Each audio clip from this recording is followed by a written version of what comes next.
Good afternoon, everyone, from New York City. This is Moments with MindLeaps. I'm Jesse Hawks. I'm the USA Program Director for MindLeaps, and welcome to another edition of Moments with MindLeaps. Today, we are so excited to have with us Susan Pasley.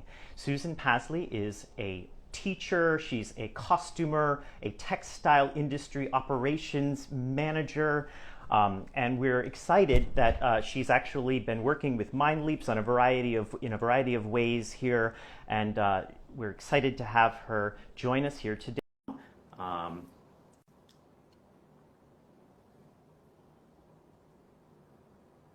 I think it's happening. Hello, Susan. Hello, how are you? I am very well. How are you doing? Good, Um, very well. where are you today? I am in San Francisco, where I Wonderful. am on occasion. So, Yeah, are you going to the ballet tonight? I'm not going to the ballet tonight. I do try to go when I can, though, and the season is on here. So, but I'll be leaving town shortly, so I don't know if I'll get it in. Well, yes, I asked because I know you're a big fan of ballet, and I was just saying to everybody on the Moments with Mind Leaps Instagram today that you have been a costumer that has worked with many ballet companies around the world, also in San Francisco, the San Francisco Ballet, and so I know that that's part of what drew you to Mind Leaps also originally, and we're so happy to have you with us. And thank you for taking some time today to talk to us about the importance of all the work that you've been doing and its connection to the arts. Um, so I was curious to know a little bit more. How did you become interested in costuming? Um, it's a good question. I just think I was always attracted to perform. Not that I'm a performer, but I was always attracted to performance. I enjoyed theater, movies, and I had a love of. I've always had a love of fabric. So Mm, somehow costuming seemed to put those two together, and I got a good opportunity many years ago to work with a costume company in San Francisco, in fact, and that is what set me off. fabulous. You know, here at MindLeaps, we're always interested in knowing a little bit more about how the arts are connected to social change. And I was curious to know how is costuming in your mind? How is that connected to this idea of transformation and social change? Um, Well, it's interesting. You point out that you mentioned the word transformation. I mean, I think costumes are in fact transformative. They are part of the package, either for the actor, the dancer, whatever kind of performer, creating that character, and it is those characters, whether they be in theater or dance, that can in fact carry messages. So I think, yeah, somehow I see the costume as integral to any performance that carries a message.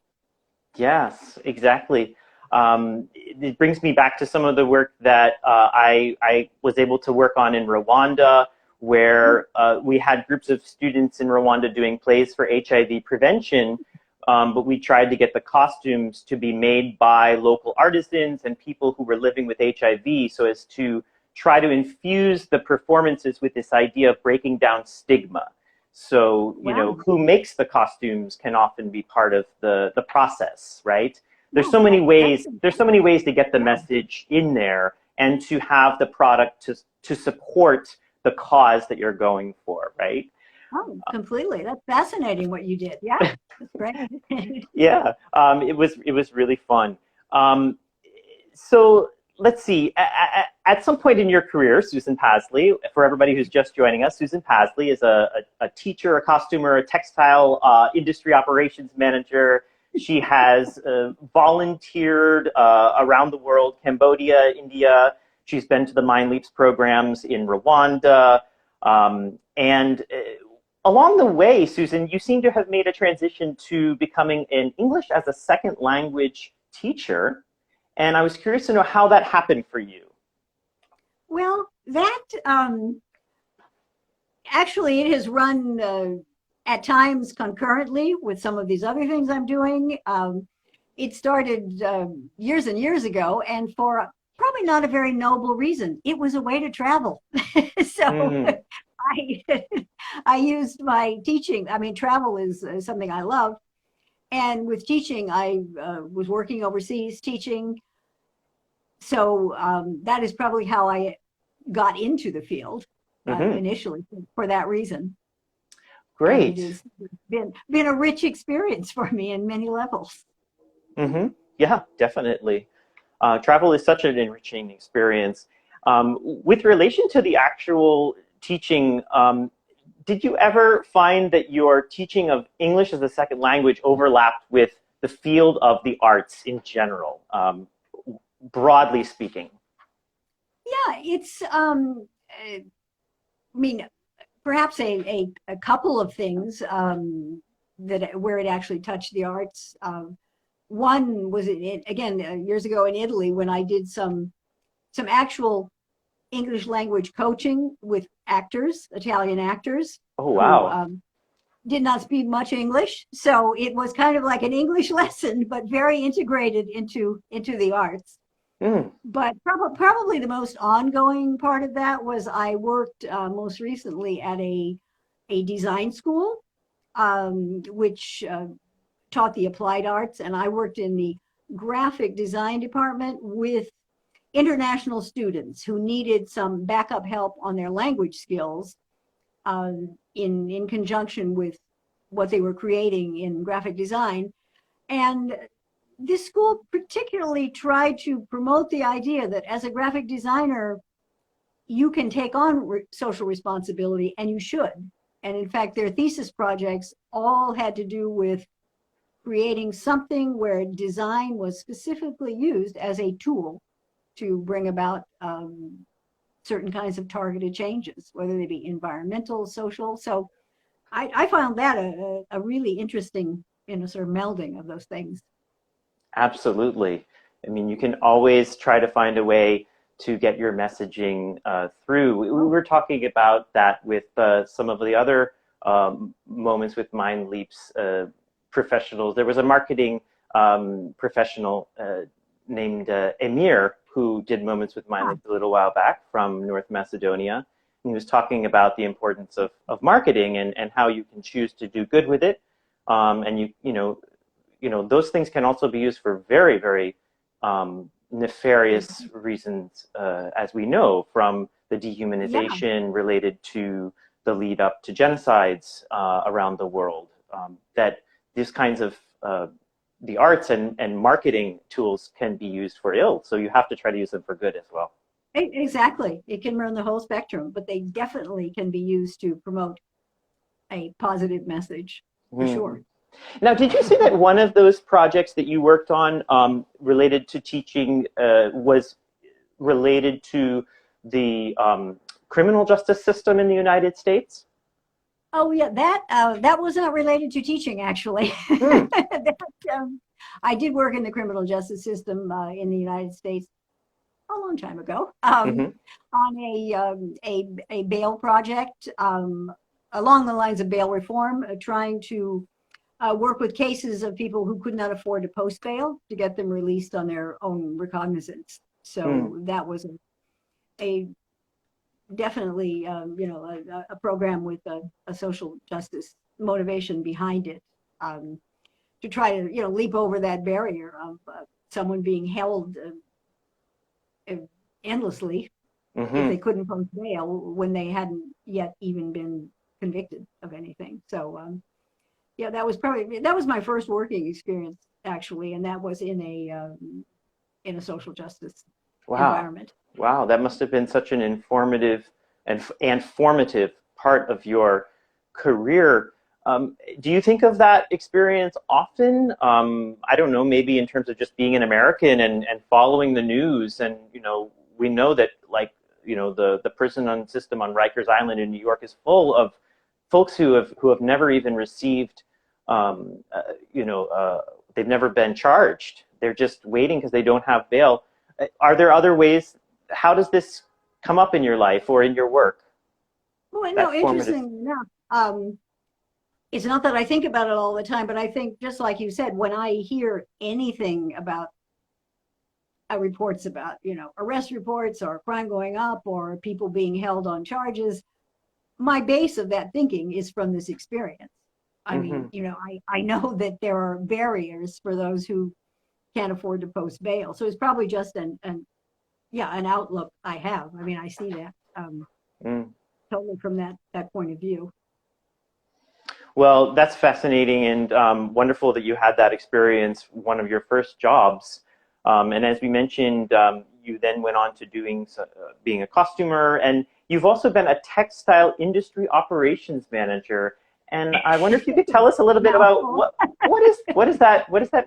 what is the textile industry really, and how did you specifically engage with that, and was it like you just stayed in an office and you were an operations manager from an office, or did you go somewhere? I mean, I could be an operations manager from an office, but I tried to go somewhere whenever I could. My own personal experiences, I worked with a company that designed home furnishing fabrics, and they were all produced in India, and Mm, they were largely handloom fabrics. So it was not, massive industrial production, which is another aspect of the industry. But essentially, an operations manager is in the middle and gets all the problems. I mean, you have to make sure the producer is producing the designs as specified, and then you also have to make sure that the customers are getting. In this case, customers are usually furniture manufacturers or whatever. mm. So it's going back and forth in the design process to make sure that production meets expectations. And but it's totally fascinating because it gave me a chance to know the producers really well, which was interesting to me, to visit weavers in India. And while I was doing that, there were of course side trips to smaller weaving concerns where the art of creating textiles is actually an integral part of family life, which I also saw in Cambodia. There's where when you have traditional weaving processes, they're passed down and they're integrated into. You can really say the creation of this art is integrated into daily life. Mm. I mean, you'll weave a while and then you go cook dinner and then you do something else. So I just, really appreciated that opportunity to see on the ground how textile production can be part of life. Well, fascinating. I have a story that I want to share about that really briefly, which is that I love to travel in Ethiopia when I was in Rwanda. And on one of my first trips there, I met up with a taxi driver. He agreed. He offered out of the blue to drive me up to where the marathon runners do their running above the city of Addis Ababa. And, just was such a friendly guy. And he invited me to his house, and they were a family of weavers. And so that very, very, very white, decorative Yeah, cotton from Ethiopia. So I know that. they were sitting with their feet in the dirt, like holes were dug out of the floor in a little like barn area, and then they had they had the looms, and their feet were in the holes, and they were sitting on the earth. So everything is connecting to what you just said about being grounded and everything like that, Yeah, and I passing mean, on the traditions. it is difficult work, and one has to say that I think a lot of younger people would prefer not to do it if Hmm. if they have other opportunities. Which it's for me, it's a loss of beautiful creations, but it's not for me to say how one wants to go on in their life. So I can understand how some Sure. younger people don't want to continue the tradition. Sure. Can I ask you about the economics of that? So, I mean, in terms of making sure that artisans are paid handsomely so that they do desire to do this, if they love the art form and they want to do it, that they're actually compensated. And how does that work in terms of like scaling? Were your corporations or organizations, companies interested in scaling up the art or finding like very unique pieces that would then be used elsewhere? No, the company I worked for, we were on a larger scale. I mean, we worked with, semi-handloom and power loom weavers who were producing for, for clients, but not on a vast industrial scale. So they were already, those were thriving. It's when one talks about the individual hand weaver, which, I've seen in many, many countries that I've traveled to, whose work I love, that is not an easy way to make a living. Right. You generally have to, there's some local market, but there are some organizations which will help individual hand weavers get connected with international sales and so forth, where or cooperatives can be formed. It's, I can't romanticize it. It's not an easy. No, it's definitely not. Easy thing. There's actually been one fairly successful, there are probably many, but a fairly successful company in Laos that brought together a cooperative of largely women to weave some traditional textiles. And through this organization, they even sell to museums. So it takes a larger organization to allow people to really make a decent living out of that. Yeah. But well, it's such a worthy cause. There are a lot of organizations focused on that, and so very, very interesting to think about that. For those who are interested in being involved in social change in some way, who are interested in textiles, those organizations are out there. Definitely they are. Yeah, there are organizations definitely working to promote not just weaving but handcrafts and so forth, which are great. So. Speaking of handcrafts, there's a friend on top of your bookshelf. I was curious where that friend comes from and who the friend is. That friend who has no name is from India. It's like a folk piece from India with covered with textiles and mirror work. It's a nice accent. Yeah. Yeah, well, I have walls covered with all kinds of stuff. Yeah. Well, wonderful. I guess I have a couple of other questions here. One of them is related to how somebody gets started in the different fields that you've worked in. So, for example, in costuming, what was your entree to that specifically? Like, and what's your advice for somebody who's like, I really want to become a costumer for ballet company? Well, it's interesting. What it is you're interested in doing. If someone wants to be a designer, you would probably go to design school and at least, get some of, background and studies in design. If you're interested more in operations, operations is kind of a thing. It could, the same skills you might apply to a plumbing company, you could apply to different kinds of, I just picked that one out of nowhere, being organized. I think, again, design, there are programs to study design before you try to launch yourself. If you're looking for a more fixed position in like companies that might create costumes and so forth, obviously, if you want to make them, you have to be able to sew. If you're more interested in the sort of operations and administration, you just have to go knock on doors, pretty much. There was no degree for doing what I did. I had an interest, a passion. I did know how to sew, and I eventually found a company that was looking for somebody to, kind of fill that niche. So that's what I would say about that one. Yeah, and what about English as a second language? A lot of people will say, oh gosh, I really would love to just go abroad and teach English as a second language. Does it just happen instantaneously? No, that is something you do need a little preparation for. Just because you can speak English doesn't mean you can teach English. But but no, there's a kind of two things that one might do, because I'm very enthusiastic about this, because it does give you a chance to really entrench yourself in many different cultures as an English teacher. There are short-term programs, certificate programs, which anyone can look up, can research, that are like month-long programs that actually they will give you teaching techniques and equip you to actually be able to go off and do this.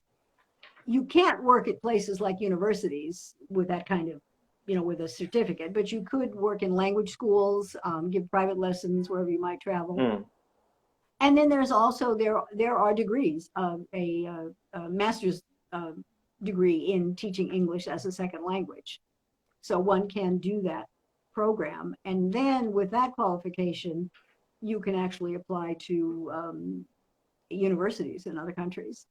So for English, there's definitely entrees into this, whether short-term certification or the degree, and there are jobs out there. Wonderful. Well, thanks for laying that out there for us. One of the things that you have been doing with MindLeaps is working with our program in Guinea, and related to that is a community language program. I was wondering if you could just tell us a little bit about that and how you're involved. Oh, yeah. I'm with the program in Guinea. I'm doing some consulting on their English language program. The program, they have fixed classes that they teach to the kids in the dance program. And I've been helping to screen for some assistants to work on that program locally, helping them with some of the teaching materials. And they also do, once a week, there's a session via Zoom with a community English class of older youth and adults who are taking some classes at MindLeaps, English classes, but they love the opportunity to get to talk to, someone else via Zoom, other than along with their teacher. So I do those once a week sessions, which MindLeaps is taking volunteers. If anyone wants to check in on the Zoom. Very cool. Yeah. So reach out to us, DM us, or reach out at info@mindleaps.org. So, Susan, about that particular class, Guinea is a francophone country. Is that correct? Yes. Yeah, I know the answer. Yeah. It is. that is correct. So I'm wondering, are the members of the community language program, are they speaking French fluently, and what is their impetus for learning English? Yeah, they do see a great number of people in Guinea do speak French fluently, aside from one of the many, local languages that they would speak. I think the impetus for learning English is a lot what it is in a lot of places in the world. It's kind of, at least at this point still, the going international language. Yeah. So, and especially since everything is getting more international, via whether or not in person, but certainly via digital means, having English as one of your skills is definitely a plus in terms of working, getting a job. So, yeah. And actually, a lot of students just seem to generally have fun learning, learning another language. But right, I think it's still a valuable tool, the language internationally. Yeah, languages are so important, and they're so artistic as well. So it's beautiful to learn different languages and have, the facility with those. I just have English, a little Kinyarwanda from Rwanda, and French. There are people who speak many, many different languages. I wonder what it must feel like to be able to just pull 6 languages out of your head at once. That's something that wakes you up and says, "Oh, that's interesting." That's a different way of being. Yeah, no, every language has its particular way of take on things, because the way you frame something is the way you see it in a way. So to know different languages is very, a way to open up your thinking. Wonderful. Well, with that, I think the idea of framing this conversation I think that about sums it up for us here. And I just want to thank you so much, Susan Pasley, for being with us today and for all the work you've been doing with us at MindLeaps. And look forward to working with you as we go forward. Yes, everybody else for joining us today, thank you so much. We'll be signing off, and we'll be back again next week with another edition of Moments with MindLeaps. Check out our Instagram page this week to get to learn who is going to be our interviewee. And Susan, I hope you enjoy the evening, even though you're not going to ballet tonight. Thank you. This was a pleasure. Thank you. All right. Okay, bye-bye. Bye.